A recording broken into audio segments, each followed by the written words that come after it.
Archer Aviation stock has declined approximately 22% over the past month, slipping from the mid-10s to around $10.90 today. In recent weeks, Archer has continued advancing its Midnight eVTOL aircraft program, completing construction of its Georgia manufacturing facility and nearing FAA Phase 3 certification, according to company updates. It also unveiled its Midnight Launch Edition commercial program with Abu Dhabi Aviation, signaling intended fleet deployment in 2025. Analyst sentiment remains mixed.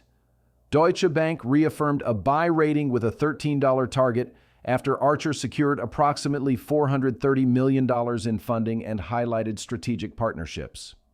However, consensus revenue estimates for 2025 were recently cut by 17%, reflecting investor caution. Technically, Archer broke below its 20 and 50-day moving averages during the decline and is now testing support in the $10.50 to $11 range. A rebound above $12 could suggest renewed strength, while a drop below $10 may signal further downside. If you found this analysis helpful, please like this video and subscribe to the channel for more timely, monthly stock insights.